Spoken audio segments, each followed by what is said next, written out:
I opened Instagram and my heart just stopped. There was Biscuit, my golden retriever, sitting in someone else's apartment with a new collar. The caption said, "Our new family member." I couldn't breathe. I texted Dylan immediately. "That's my dog. Bring him back." His reply came fast. "Don't know what you're talking about. This is our dog. You left him when you moved out." I stared at my phone. I didn't leave Biscuit. He was safe at my mom's house while I apartment hunted. That's when I realized he'd actually broken into my mom's backyard and stolen him. My name is Hannah, and I'm 24 years old. I work as a graphic designer. Freelance, mostly. It's not glamorous, but it's mine. 2 months ago, I finally walked away from a 3-year relationship with Dylan that had slowly drained every bit of confidence I had. Dylan was the kind of guy who made you feel like you were overreacting about everything, like your feelings didn't matter, like you were lucky he even put up with you. I believed him for way too long, but Biscuit was different. I adopted him 4 years ago when he was just a puppy. Long before I ever met Dylan, he was my best friend, my constant. The one thing that got me through the darkest nights when I finally realized how toxic that relationship had become. Dylan hated Biscuit. He'd complain constantly, said the dog took too much attention, cost too much, that he was just an animal. I should have seen the red flags then. When I finally left Dylan, I moved back in with my mom temporarily, just until I could find my own place. Biscuit stayed in her fenced backyard, safe, happy, waiting for me to get us both a fresh start. I wasn't the kind of person who fought back. I'd spent 3 years bending to Dylan's moods, his rules, his version of reality. But Biscuit? That was the line. If you've ever been betrayed by someone you trusted completely, subscribe right now and tell me where you're watching from. I need to know I'm not alone in this, because what happened next showed me just how far someone will go when they think you're too weak to stop them. But there was one thing Dylan didn't know. I wasn't as powerless as I used to be. 3 days before that Instagram post, I'd been out apartment hunting. Biscuit was at my mom's like always, safe in the backyard. I was looking at a 1-bedroom across town when my phone rang. It was my mom. Her voice was shaking. "Hannah, Biscuit is gone. The gate was open." I felt my stomach drop. "What do you mean gone?" "I went out to feed him and he wasn't there. The lock on the gate, it's broken. Someone forced it open." I was in my car before she even finished the sentence. When I got to her house, the gate was hanging crooked. The metal latch was bent, forced. This wasn't an accident. Someone had broken in. I walked the neighborhood calling his name until my voice gave out. Nothing. My mom was crying. I was numb. I filed a police report, posted on every local lost pet page I could find, called shelters, checked with neighbors. No one had seen anything. For 3 days, I barely slept. I kept imagining him scared, lost, alone. And then I saw the post. Dylan's new girlfriend, Jenna, a girl I didn't even know, holding my dog. The caption was so casual, so cheerful, like they'd just adopted him from a shelter. I screenshotted everything. My hands were shaking so hard I almost dropped my phone. Then I called him. He answered on the 3rd ring. "I saw Jenna's post," I said. "That's Biscuit. You stole him from my mom's yard." Dylan's voice was calm, condescending, the same tone he always used when he wanted me to feel crazy. "Whoa, calm down. You're being dramatic again. That's not your dog. I have his vet records, his adoption papers, his microchip registration, all in my name." "Yeah, but we got him together, remember? You're just bitter about the breakup. Don't drag an innocent dog into this." I wanted to scream. We did not get him together. I adopted him a year before we even started dating. Dylan laughed. Actually laughed. "That's not how I remember it. And good luck proving anything." You left him behind, Hannah? That's abandonment. The line went dead. I sat there staring at my phone. This was gaslighting at its absolute worst. He was rewriting history, right to my face. I called my mom and told her everything. She wanted to call the police again, but I knew how that would go. She said, no proof, just my word against his. And then I remembered something. A month ago, my best friend Casey came over.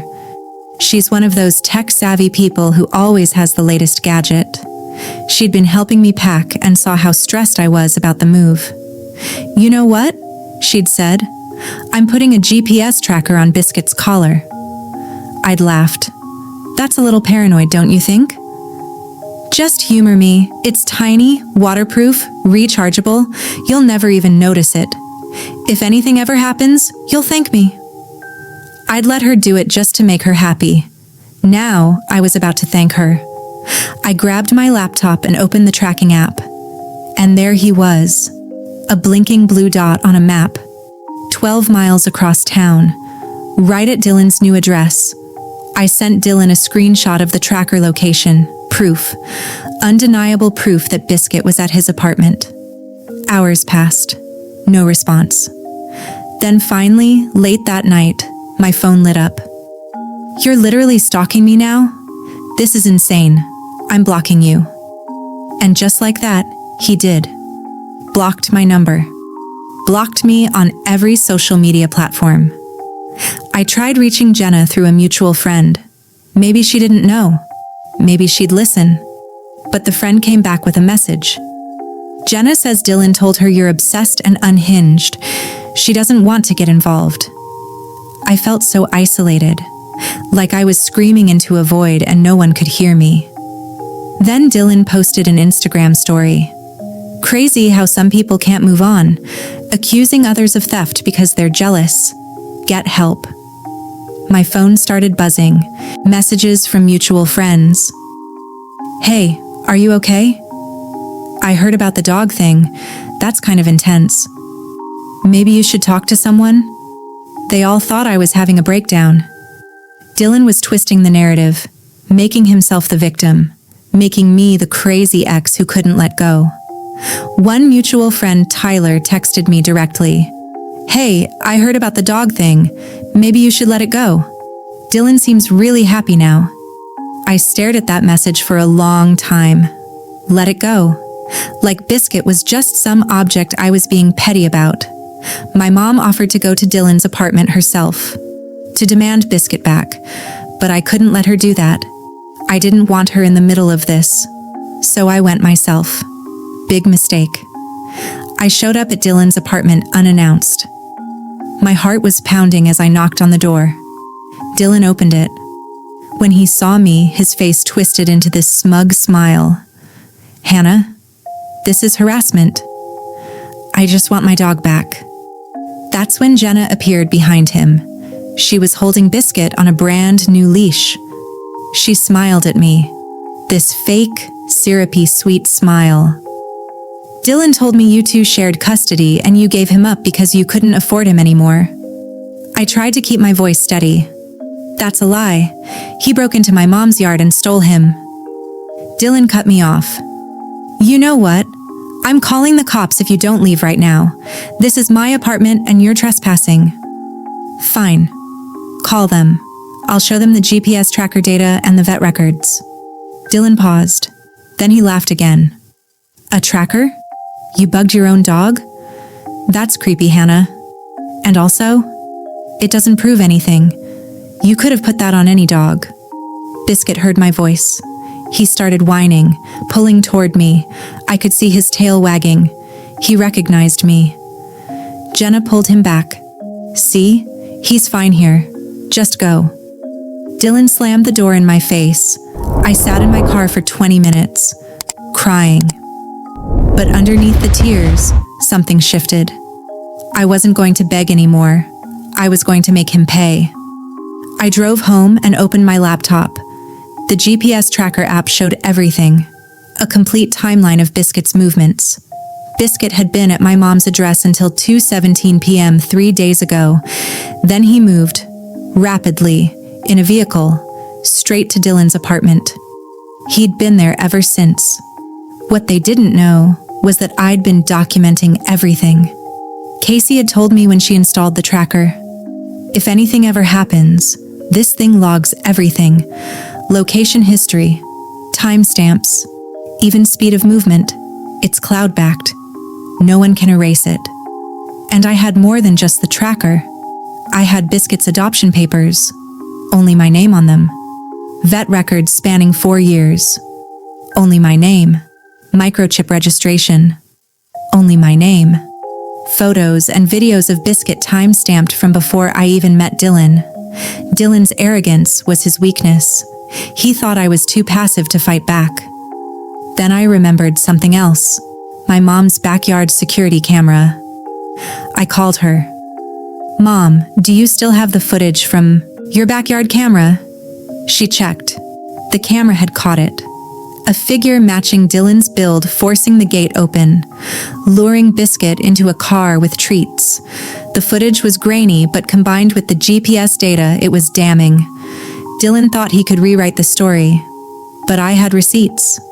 And I wasn't backing down this time. I called Casey and told her everything. She was furious. "We're getting Biscuit back. Let me make some calls." Casey's cousin, Officer Rodriguez, worked in the local police department. She connected us. Officer Rodriguez reviewed everything I had, the GPS data, the security footage, the adoption papers, the vet records, the microchip registration. He was quiet for a moment. Then he said, "This is pretty clear-cut theft.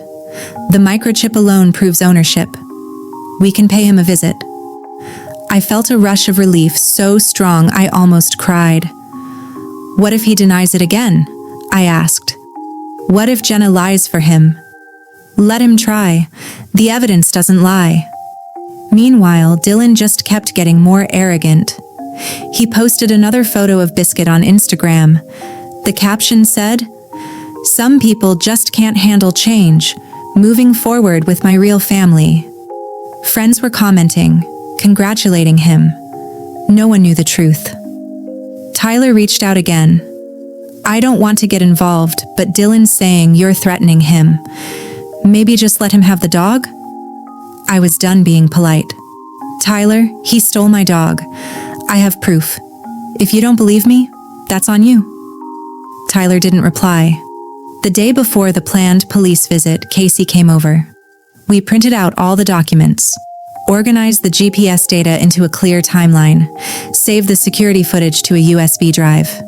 Casey looked at me. "You've got this. He's done." I felt a mix of anxiety and something I hadn't felt in a long time: empowerment.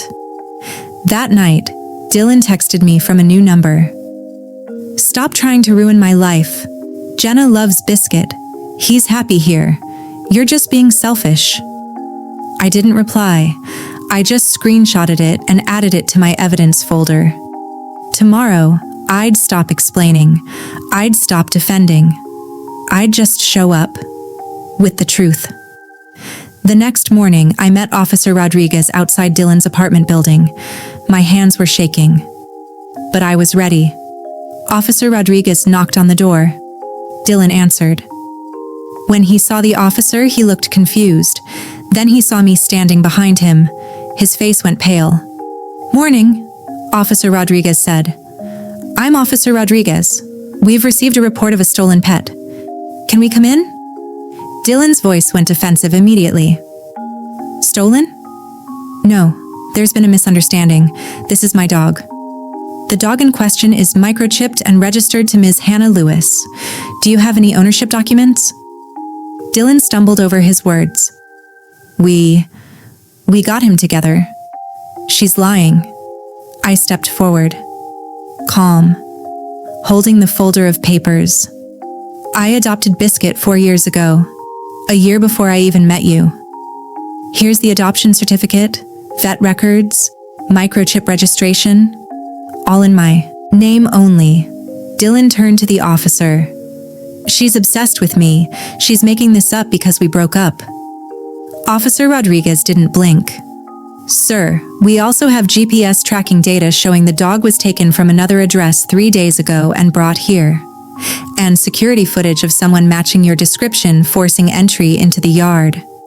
Dylan's face drained of all color. That's when Jenna appeared from the bedroom. She was holding Biscuit on his leash. She looked confused. Dylan, what's going on? You said this was your dog from before we met. It is. She's lying. Officer Rodriguez's voice was firm. Sir, the microchip is legal proof of ownership. You're currently in possession of stolen property. Jenna's expression shifted, from confusion to horror. She looked at Dylan. You stole her dog? Dylan was scrambling now. No, she abandoned him. I was helping. I stepped forward. My voice was steady. I didn't abandon him. You broke into my mom's yard. You lied to Jenna. You lied to everyone. And you really thought I wouldn't fight back. Officer Rodriguez nodded to Jenna. Ma'am, you can hand over the dog now, or we can escalate this. Jenna looked disgusted. She walked straight to me and handed me Biscuit's leash. Biscuit nearly knocked me over. He was licking my face, his whole body wiggling, tail wagging so hard I thought he might take off. I was crying, holding him tight. Jenna turned to Dylan. Her voice was ice cold. We're done. I can't believe you. Dylan's voice rose. This is insane. You're all insane. Officer Rodriguez cut him off. Sir, Ms. Lewis has the option to press charges for theft and trespassing. I'd suggest cooperating. Dylan glared at me. You're really going to do this? I looked him right in the eye. You did this? Not me. Officer Rodriguez gave Dylan a formal warning. Told him I could pursue charges if I chose to. Dylan just stood there, speechless. Jenna stormed past him with a bag, clearly leaving. The man who'd spent years making me feel small was now the one crumbling, and I'd never felt stronger. I took Biscuit home. I was exhausted, but lighter than I'd felt in months. Biscuit didn't leave my side for days. He slept next to my bed, followed me from room to room, like he was making sure I wouldn't disappear again. A week later, Jenna messaged me privately. I'm so sorry, I had no idea. He told me you didn't want Biscuit anymore. I should have asked questions. I appreciated the apology, but I didn't respond. I was done with that chapter. Dylan never contacted me again. Some mutual friends reached out after hearing the truth, apologizing for doubting me. Tyler sent a short text. I'm sorry I didn't believe you, but I didn't need their apologies anymore. I moved into my new apartment 2 weeks later. It's small, a 1-bedroom with big windows and a dog park 2 blocks away. Biscuit thrives there. I updated his microchip info, added a second GPS tracker just in case. Casey visits often. She always jokes, told you that tracker was worth it. She's right. I learned a lot from this whole mess. I learned I'm stronger than I thought. I learned to trust my gut and stand up for myself. I learned that evidence and truth matter more than someone's manipulation. For the first time in years, I didn't feel like I needed to explain myself or beg to be believed.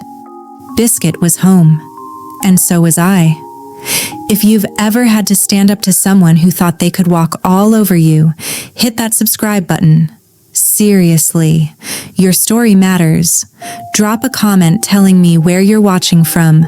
I read every single one, and I love hearing from you. Have you ever dealt with an ex or someone who tried to take something precious from you? Share your story below. You're not alone.